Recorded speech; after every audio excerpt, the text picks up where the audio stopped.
कुठेतरी 2 मर्सिडीज मिळाल्या की पदे मिळतात असे विधान करत नीलम गोऱ्हे यांनी शिवसेना ठाकरे गटाचे पक्षप्रमुख उद्धव ठाकरे यांना टार्गेट केलं होतं।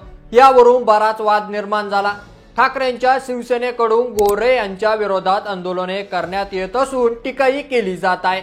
पण संजय राऊत आणि शिवसेना नेत्यांच्या नावावर असलेल्या गाड्या कोणाकोणाच्या नावावर आहेत, उगाच भांडाफोड करायला लावू नका, आम्ही बोलायला लागलो तर तुमची इज्जत जाईल असा इशारा शिवसेना शिंदे गटाचे नेते तसेच मंत्री संजय शिरसाट यांनी दिला होता। मात्र आता शिरसाटांना विधान परिषदेचे विरोधी पक्षनेते अंबादास दानवे यांनी प्रतिउत्तर दिलेलं आहे। तर अंबादास दानवे म्हणाले की संजय शिरसाटांचा मुंबईत 72व्या मजल्यावर फ्लॅट आहे। छत्रपती संभाजीनगर मध्ये 22,000 स्क्वेअर फुटाचा बंगला आहे। त्या बंगल्यामागे 2-2 कोटीच्या गाड्या आहेतच। या गाड्या कुठून आल्या? शिरसाट हे स्वतः गुत्तेदार आहेतच। शिरसाटांच्या घराच्या मागे जेसीबी, रोड रोलर आणि अन्य गाड्या कुठल्या पैशाच्या आहेत हे त्यांनी जाहीर करावे आणि तसेच शिरसाटांनी माझ्या नादाला लागू नये, नाहीतर मी सगळंच बाहेर काढेल असा इशाराच अंबादास दानवे यांनी संजय शिरसाट यांना दिलाय।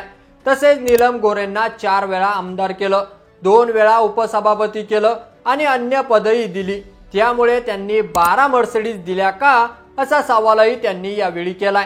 तसेच त्या महिला असल्याने शब्द वापरता येत नाही, पण नमक हरामपणा केला जातोय। अन्य महिलांना संधी न देता गोऱ्हेंना संध्या दिल्या। तुम्ही गद्दारी तर केली आहे, मात्र आता तिथे नीट राहणं। मी सुद्धा सर्वसामान्य कार्यकर्ता आहे, मी कुठून मर्सिडीज देणार होतो? किमान बाळासाहेब ठाकरे यांच्याशी तरी इमाम राखायला हवे होते। हे पाप तुम्हाला इथेच फेडावं लागणार आहे असा संतापही अंबादास दानवेंनी व्यक्त केलेला आहे।